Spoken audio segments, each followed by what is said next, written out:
The fever hit me like a freight train at 3 in the morning, and by the time I dragged myself to the kitchen for water, I could hear my wife Kelsey laughing in the living room. Not the kind of laugh you want to hear when you're burning up with a 103-degree temperature and can barely stand upright. "Oh my God, Bram, you should see him right now," she was saying into her phone, her voice carrying that cruel edge I'd been hearing more and more lately. "He's shuffling around like some pathetic zombie. I swear if he wasn't such a hypochondriac, maybe he'd actually keep a job for more than 6 months." I stopped dead in the hallway, my hand gripping the wall for support. The autoimmune flare-ups had been getting worse lately, and my chronic bone infection made everything 10 times more painful. But hearing my wife mock my illness to another man, that was a different kind of agony altogether. "I know, baby," she continued, and I felt my stomach drop. "Baby? When you picked me up yesterday, I kept thinking about how different you are from him. You're so strong, so Alex can't even change a light bulb without whining about his joints." My phone was in my pajama pocket, and without really thinking about it, I pulled it out and hit record. The fever was making everything feel surreal, like I was watching someone else's life fall apart. "God, Bram, when you touched me in your car, I felt more alive than I have in years," Kelsey was saying. "Alex hasn't been able to perform in months. He blames it on his medication, but honestly, I think he's just given up on being a man." The recording app showed red numbers climbing. 30 seconds, 45, a minute. "I can't wait for our weekend getaway," she continued.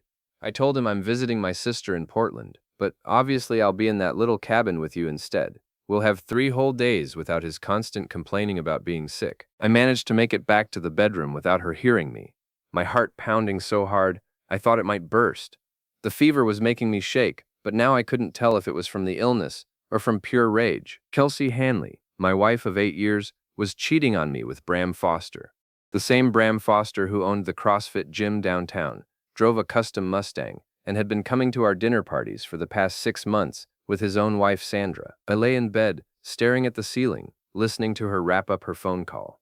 When she finally came to bed an hour later, she didn't even check on me. Just climbed in, turned away, and went to sleep like nothing had happened. But something had happened, something that was going to change everything. 3 days later, I was feeling better physically, but worse in every other way. Kelsey had invited her usual crowd over for dinner: Zoe Martinez, her gossipy best friend from work, Aaron Walsh, who always agreed with whatever Kelsey said, and Bree Thompson, the quiet one, who actually seemed to have a conscience. I'd decided to play along, to act normal while I figured out my next move. The recording was saved in 3 different places now, backed up and ready, but I needed more information first. "Alex, honey, could you grab more wine from the kitchen?" Kelsey asked sweetly, her public voice so different from the cruel tone I'd heard on the phone. "And maybe take something for that cough? You sound terrible." "I'm fine," I said, but I went to get the wine anyway. From the kitchen, I could hear their conversation clearly. "Honestly, I don't know how you put up with it," Zoe was saying. "My ex-husband was the same way, always sick, always complaining. It's so unattractive." "Tell me about it," Kelsey replied. "Last week he had another one of his episodes and couldn't even help me carry groceries. Meanwhile, Bram lifted my entire couch by himself when I was rearranging the living room, my hands clenched around the wine bottle. Bram had been in our house, moving furniture, while I was at my doctor's appointment. "Bram Foster?" Aaron asked. "God, that man is gorgeous. Sandra is so lucky. Is she, though?" Kelsey's voice had a sly quality that made my skin crawl. "I mean, he's clearly not getting what he needs at home if he's spending so much time helping other people with their furniture." The women giggled, and I realized they all knew. They all knew about the affair, and they thought it was funny. I walked back into the dining room, with a smile plastered on my face. "Here's the wine, ladies. Sorry for the delay. Had a little dizzy spell." "Oh, Alex," Zoe said with fake sympathy. "You really should see a specialist. All this chronic illness stuff. It's not normal for a man your age." 38 isn't exactly elderly," I replied, pouring wine with steady hands despite the rage building inside me. "Maybe not," Kelsey said, "but some men age better than others. Take Bram, for instance. He's almost 40, and he's in the best shape of his life." Bree shifted uncomfortably in her seat. "Kelsey, maybe we shouldn't." "Shouldn't what?" Kelsey's eyes flashed. "I'm just saying that some men take care of themselves, and others," she gestured vaguely in my direction, "others get autoimmune diseases that are completely beyond their control," I said quietly. The table went silent for a moment. Then Aaron laughed, breaking the tension. Well, at least you have a sense of humor about it, she said. But I wasn't laughing. Not anymore. I waited until the next morning to confront Kelsey. She was getting ready for work, standing in front of our bedroom mirror, applying lipstick with more care than she'd shown me in months. We need to talk, I said. Can it wait? I have an early meeting, and it's about Bram. Her hand froze halfway to her lips. In the mirror, I could see her face go pale. What about Bram? I pulled out my phone and played the recording. Her voice filled the room, cruel and mocking, talking about our dead bedroom and her weekend plans with another man. When it finished, the silence stretched between us like a chasm. You recorded me? She finally said, turning around. But instead of shame or remorse, her face showed only anger. How dare you spy on me in my own home? Your own home? I couldn't believe what I was hearing. This is our home, Kelsey. We're married, and you're cheating on me. No, please. She rolled her eyes. Don't act like you're some innocent victim here. When was the last time you made me feel like a woman? When was the last time you did anything besides complain about your aches and pains? I have a chronic illness. You have an excuse, she snapped. You've turned into this pathetic, whining shell of a man, and you expect me to just accept it? To waste my life taking care of someone who can't even take care of himself? The words hit me like physical blows. So you decided to cheat instead of talking to me about it? I decided to find someone who makes me feel alive again, she said. Bram is everything you used to be before you got sick. He's strong, he's confident. He doesn't spend half his day in bed feeling sorry for himself. I spend half my day in bed because I'm in pain, I said quietly. And that's not my problem anymore. She grabbed her purse and headed for the door. I'm done pretending this marriage works. I'm done pretending I'm happy. And I'm especially done pretending that your illness is an excuse for you to stop being a man. She paused at the bedroom door. If you play that recording for anyone, I'll destroy what's left of your pathetic reputation. I'll tell everyone how unstable you've become, how paranoid and controlling. Who do you think they'll believe? The successful HR manager or the unemployed hypochondriac? Then she was gone, leaving me alone with the echo of her cruelty. That afternoon, I called my old colleague Wes Patterson. We'd taught high school together before my illness forced me to leave education, and he was one of the few people who really understood what I was going through. She said, "What?" Wes's voice was incredulous over the phone. That's not even the worst part, I said, and played him some of the recording. When it finished, Wes was quiet for a long moment. Jesus, Alex. I knew she was cold, but this is cruel. She's been telling people I'm unstable, I said, laying the groundwork to make me look like the bad guy when this all comes out. You need to get out of there, man. File for divorce, take the recording to a lawyer. No, I said, not yet. What do you mean, not yet? I mean, she wants to play games? Fine. But she's not the only one who knows how to manipulate a situation. Wes sighed. Alex, don't do anything stupid. I know you're hurt and angry, but I'm not going to hurt anyone, I said. But I'm also not going to let her destroy me without consequences. That evening, I got an unexpected text from Bree Thompson. Can we talk? There are things you should know. We met at a coffee shop downtown. Bree looked nervous, fidgeting with her cup and glancing around like she expected Kelsey to appear at any moment. I should have said something sooner, she began. But Kelsey, she's been bragging about the affair for weeks, to all of us. Bragging? She thinks it makes her look powerful, Bree explained. Like she's this sophisticated woman who refuses to be tied down by a sick husband. She's been telling people you're basically an invalid, that you can't work or, perform as a husband. My jaw clenched. What else? She's been building a narrative, Bree said quietly. Telling people you've become paranoid and controlling since you got sick. That you accuse her of things, follow her around, check her phone. She's making it sound like you're having some kind of mental breakdown. Setting up her defense for when the affair comes out. Exactly, Bree leaned forward. Alex, I like you. You've always been kind to me, even when the other girls were being catty. But Kelsey, she's dangerous. She's not just cheating on you. She's trying to destroy your reputation so thoroughly that no one will believe anything you say about her. I sat back in my chair, processing this information. Kelsey wasn't just unfaithful, she was strategic, calculating. She'd been planning this for months. There's something else, Bree said. She's been meeting with a divorce lawyer. I saw the paperwork in her purse last week when she asked me to grab her phone. What kind of paperwork? Something about having you declared mentally incompetent, Bree whispered. She wants to claim that your illness has affected your judgment, that you're not capable of making rational decisions about property or finances. The coffee shop suddenly felt too small, too warm. She wants to have me committed? I think so. And if she can prove you're unstable, she gets everything in the divorce. The house, your inheritance from your parents, even your retirement accounts. I stared at Bree, understanding finally dawning. This wasn't just about an affair. This was about money. My parents had left me a substantial inheritance when they died in a car accident 2 years ago. Money that Kelsey had been eager to spend on home renovations and vacations. Why are you telling me this? I asked. Because it's wrong, Bree said simply. You're not crazy, Alex. You're sick, but you're not crazy. And what she's doing? It's evil. That night, I sat in my home office, staring at my computer screen. Kelsey was working late, or so she claimed.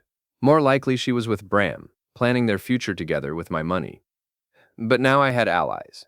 Wes, who understood my illness and knew I wasn't unstable. Bree, who had inside information about Kelsey's plans. And I had evidence, not just the recording, but a growing understanding of just how deep this conspiracy went. Kelsey wanted to play chess. Fine. But she'd made one crucial mistake. She'd underestimated her opponent. The next morning, I drove to Bram's CrossFit gym. It was a sleek, modern place, with floor-to-ceiling windows and motivational posters everywhere. The kind of place that made guys like me, chronically ill, out of shape, struggling, feel like complete failures. Bram was in the middle of training a client, a young woman, who was hanging on his every word. He looked exactly like what he was, a predator who used his position and physique to manipulate vulnerable people. I waited until his session ended, then approached him at the front desk. Bram Foster? I said, extending my hand. Alex Hanley, I think you know my wife, Kelsey. His face went through a series of expressions, confusion, recognition, then barely concealed panic. But he recovered quickly, flashing that practiced smile that probably worked on most people. Alex, hey man. Yeah, Kelsey's mentioned you. How are you feeling? She said you've been under the weather. I'm feeling much better, actually, I said. Clear-headed, focused. It's amazing what you can accomplish when you stop making excuses and start taking action. Something in my tone must have warned him, because his smile faltered slightly. That's great to hear, man. Really great. I wanted to thank you, I continued, loud enough for the other gym members to hear. For all the help you've been giving Kelsey, moving furniture, providing personal training sessions, those long private consultations. She's told me all about how hands-on your approach is. Bram's face was turning red. Look, Alex, I think there might be some misunderstanding. Oh, no misunderstanding at all, I said cheerfully. In fact, I have recordings of Kelsey describing your techniques in great detail. Very thorough, very intimate. You need to leave, Bram said, his voice dropping to a threatening whisper. Actually, I think your clients need to know what kind of man they're trusting with their fitness goals, I said, pulling out my phone. Someone who seduces married women and then mocks their sick husbands. Someone who... Bram lunged forward and knocked the phone out of my hands. It skittered across the floor, and I could hear the screen crack. Oops, I said loudly. Looks like Bram Foster doesn't want people to hear the truth about his business practices. The gym had gone quiet. Everyone was staring at us. You're crazy, Bram hissed. Kelsey was right. You've completely lost it. Have I? I picked up my broken phone, checking the screen, still functional. Or have I finally started seeing clearly? Tell me, Bram. Does your wife Sandra know about your weekend cabin rental, the one you're planning to use with my wife this Saturday? The color drained from his face. How did you know about that? Lucky guess. Actually, it had been in one of Kelsey's text messages that Bree had photographed for me, but he didn't need to know that. I wonder what Sandra would think about her husband's extracurricular activities. Get out, Bram said. Get out now, or I'll call the police. And tell them what? That I came to your public business and had a conversation with you? I shrugged. Go ahead. I'm sure they'd love to hear those recordings. I walked toward the exit, then turned back. Oh, and Bram? You might want to check your car. I heard someone was vandalizing vehicles in this parking lot. Real shame when people don't respect other people's property. I hadn't actually done anything to his car, yet. But the look of panic on his face was worth the bluff. That evening, I created anonymous social media accounts and began my campaign. Nothing illegal, nothing that could be traced back to me directly, but devastating nonetheless. I posted the audio recording of Kelsey mocking me on a local community Facebook group, with the caption, "This is how some people talk about their chronically ill spouses." Thought the community should know what kind of person Kelsey Hanley really is. Within hours, it had dozens of shares and hundreds of comments. The response was overwhelmingly negative toward Kelsey. This is disgusting. How can someone be so cruel to their own husband? I know this woman from work, always acted like she was better than everyone else. My husband has chronic pain too. I can't imagine talking about him like this. I also sent the recording directly to Sandra Foster, Bram's wife, along with screenshots of text messages between Bram and Kelsey that Bree had provided. I included a simple note. Thought you should know what your husband does during his late training sessions. By the next morning, the fallout was spectacular. Kelsey called me at 7 a.m., screaming, "What did you do? My boss just called. People are sharing that recording everywhere." My own mother heard it. I shared the truth, I said calmly.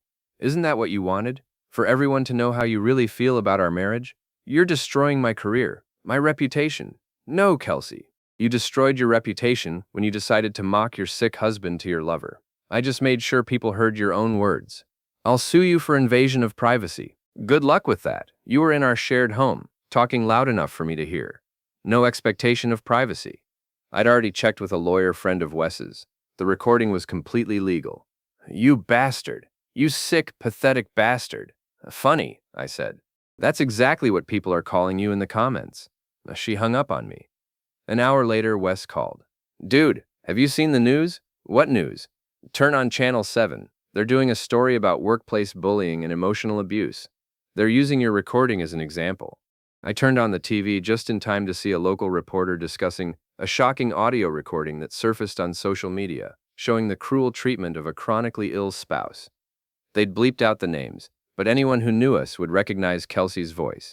My phone buzzed with a text from Bree. Sandra Foster showed up at the gym this morning with divorce papers and a baseball bat. Bram's car windows are smashed, and there's a cheater spray-painted on the side. Thought you'd want to know. I smiled for the first time in weeks. That evening, Kelsey's friend group staged an intervention. Zoe, Aaron, and surprisingly Bree all showed up at my apartment.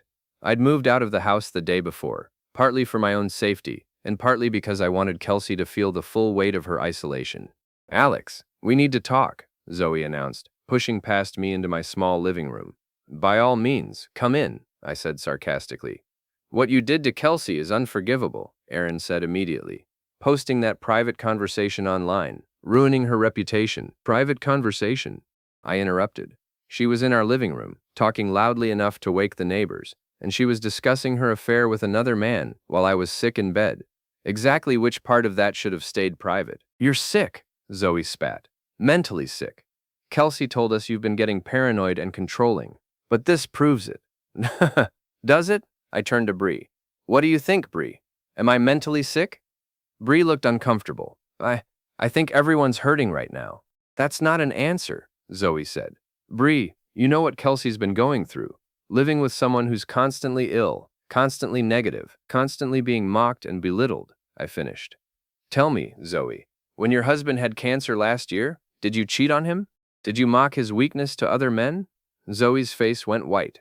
That's completely different, is it? He was sick. He was weak. He couldn't perform his husbandly duties. By your logic, that gave you the right to find comfort elsewhere. My husband had cancer, she whispered. That's not the same as your hypochondria. Hypochondria? I pulled out a folder from my desk. These are my medical records. Autoimmune disease, confirmed by 3 different specialists. Chronic bone infection, requiring surgery twice. But you're right, I'm probably just making it all up for attention. I threw the folder on the coffee table. Take a look, see if you can find the part where I'm faking it. Aaron picked up the folder reluctantly, flipping through pages of test results, x-rays, and doctor's notes. Her expression gradually changed from skepticism to horror. Oh my God, she whispered. Alex, I didn't know it was this serious. Because Kelsey told you I was exaggerating, I said. She told you I was weak, pathetic, probably faking it for sympathy. She's been poisoning you against me for months, preparing you to take her side when her affair came out. She wouldn't do that, Zoe protested, but her voice lacked conviction. Wouldn't she? I looked at Bree. Tell them what you told me about the divorce lawyer. Bree shifted uncomfortably. Kelsey. She's been planning to have Alex declared mentally incompetent. She wants to claim his illness has affected his judgment so she can get control of his inheritance. The room went silent. That's not true, Aaron said weakly. It's all true, Bree said quietly. I've been watching her manipulate all of us for months. She's not the victim here. She's the predator. Zoe stood up abruptly. I don't have to listen to this. Kelsey is my friend, And I'm not going to let you turn us against her with your lies and manipulation. Then don't, I said. But ask yourself this. If I'm so mentally unstable, how did I manage to outmaneuver your brilliant friend so completely? How did I predict exactly what she would do and when she would do it? Zoe stormed out, but Erin stayed. She was still looking through my medical records, tears in her eyes. Alex, I'm so sorry, she said. We didn't know. Kelsey made it sound like you were just lazy, unmotivated. She's very good at controlling narratives, I said. But the truth has a way of coming out eventually. The next few days were a whirlwind of consequences. Kelsey was placed on administrative leave from her job, pending an investigation into her fitness for an HR role after the recording went viral. Bram's gym lost half its female clients, and Sandra Foster was taking him for everything he was worth in their divorce. But Kelsey wasn't done fighting. On Thursday night, she showed up at my apartment with 2 police officers. That's him, she told them, pointing at me. He's been stalking me, harassing me, posting private recordings online. I'm afraid for my safety. The officers looked skeptical, but they had to follow protocol. Sir, we need to ask you some questions about your relationship with Mrs. Hanley. Of course, I said. Would you like to come in? I have all the documentation right here. I showed them the divorce papers I'd filed. The medical records proving my illness wasn't fake. And most importantly, a thick folder of printed emails, texts, and social media posts that Bree had been collecting for weeks. These are communications between Mrs. Hanley and her friends, I explained. You can see her discussing her affair, her plans to have me declared mentally incompetent, and her strategy for destroying my reputation. Everything I've done has been in response to her systematic campaign to defraud me. One of the officers, a middle-aged woman, looked through the evidence carefully. Ma'am, she said to Kelsey, these documents suggest that you've been planning to have your husband committed for financial gain. That's a serious allegation. He's lying, Kelsey protested. He's obsessed with me. He won't let me move on with my life. Actually, I said, I have one more thing to show you. I pulled out my laptop and opened a video file. It showed Kelsey and Bram in what was clearly a lawyer's office, discussing strategy for having me declared incompetent. Bree had recorded it through the window with her phone. Not admissible in court, probably, but certainly enough to show the police that I wasn't the unstable one. Where did you get this? Kelsey demanded. From a friend who was concerned about what you were planning, I said. Someone who realized that what you were doing was not just morally wrong, but potentially criminal. The female officer looked at her partner, then at Kelsey. Ma'am, I think you need to leave. And if I were you, I'd contact a lawyer, a criminal lawyer. After they left, I sat in my apartment feeling oddly empty. The revenge was working. Kelsey's life was falling apart, just like she'd tried to make mine fall apart. But I didn't feel victorious. I just felt tired. My phone rang. It was Wes. How are you holding up? He asked. I'm okay, I said. I'm okay, I said. It's almost over. What's almost over? All of it. Kelsey's finished, her job, her reputation, her plans to steal my inheritance. Bram's gym is failing, his wife is divorcing him, and he'll probably face charges for vandalism and harassment. Everyone who enabled them is dealing with their own consequences. And how do you feel about that? I thought for a moment. I feel like I survived something that was designed to destroy me. And that's enough. The final confrontation came at the most unlikely place, a neighborhood block party that I'd forgotten was scheduled for that Saturday. I'd been living in a small apartment complex on the other side of town, trying to rebuild my life, when I got a text from Bree asking me to meet her at the community center. There's something you need to see, she wrote. When I arrived, I found not just Bree, but Erin, Wes, and about 30 other people from our old neighborhood. Kelsey was there too, along with Bram, both looking like they'd rather be anywhere else. What's going on? I asked Bree. Kelsey's been telling people you're stalking her, Bree explained. She called this meeting to get a restraining order against you, to prove to everyone that you're the unstable one.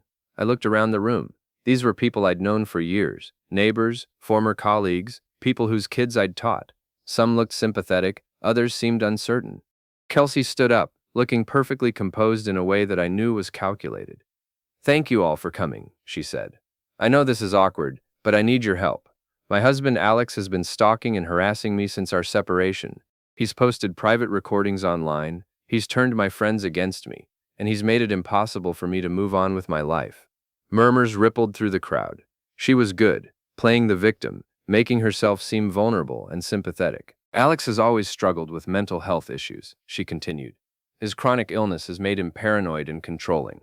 I've tried to be supportive, but when he started threatening me and my friend Bram, I knew I had to take action. More murmurs, some nodding heads. She was winning them over. I have documentation of his harassment, she said, holding up a folder. Messages, emails, evidence of him following me and taking pictures. I'm asking for your support in getting a restraining order to protect myself and Bram from his increasingly unstable behavior. She sat down to scattered applause. Then Bree stood up. Before we make any decisions, Bree said, I think we should hear from Alex, and I think we should see all the evidence, not just what Kelsey wants us to see. Kelsey's face tightened. Bree, I think we should let him speak, said Mrs. Patterson, an elderly woman who'd lived in the neighborhood for 40 years. Fair is fair. I stood up slowly, feeling every eye in the room on me. This was it.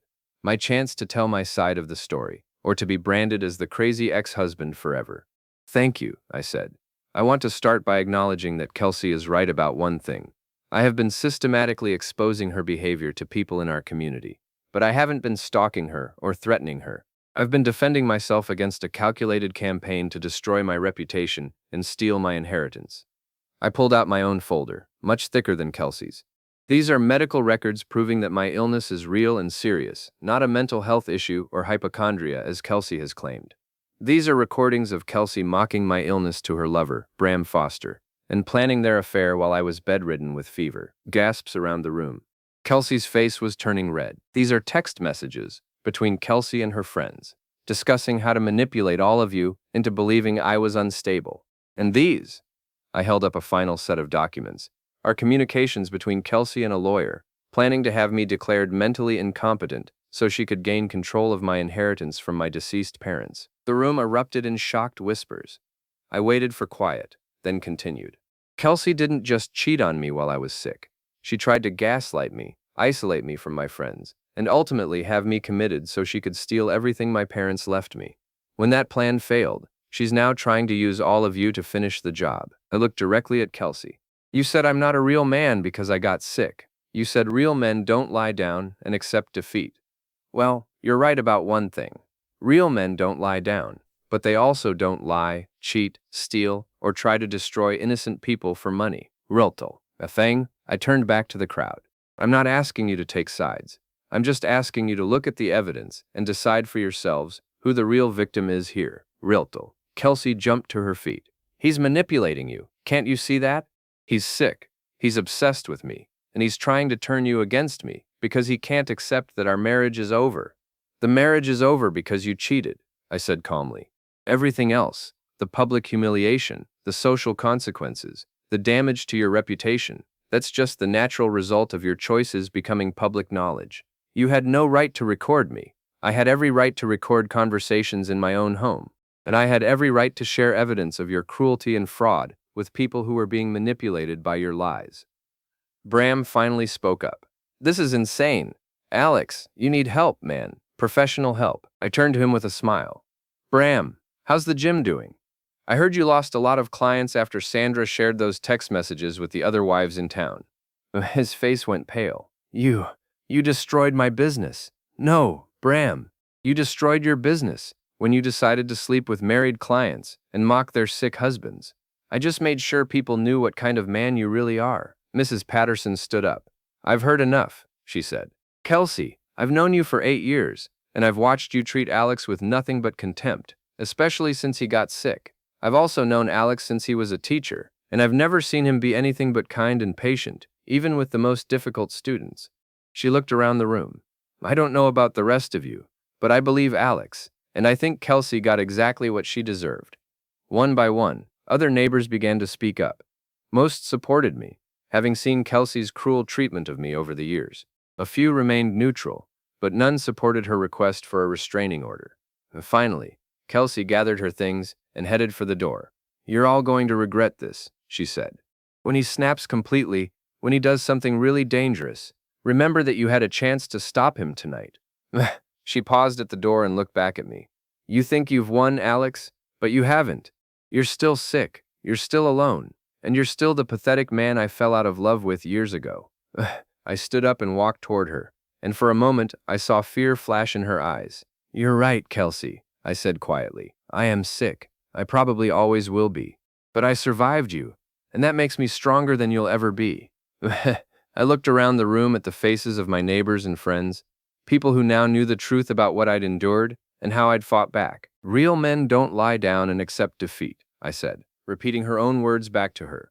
They get up, they fight back, and they make sure the people who tried to destroy them face the consequences of their actions. Kelsey left without another word, Bram trailing behind her like a whipped dog. The room was silent for a moment. Then Mrs. Patterson started clapping. Others joined in, and soon the entire room was applauding. I had survived the worst betrayal imaginable, exposed the conspiracy against me, and emerged victorious. Kelsey's reputation was destroyed, her job was gone, and her plans to steal my inheritance had backfired spectacularly. Bram's business was ruined, his marriage was over, and he faced potential criminal charges. Most importantly, I had reclaimed my dignity and proven that being chronically ill didn't make me weak. It made me resilient. As I walked home that night, I realized that Kelsey had been wrong about everything. I wasn't pathetic or weak or broken. I was a survivor. And sometimes, that's the strongest thing you can be.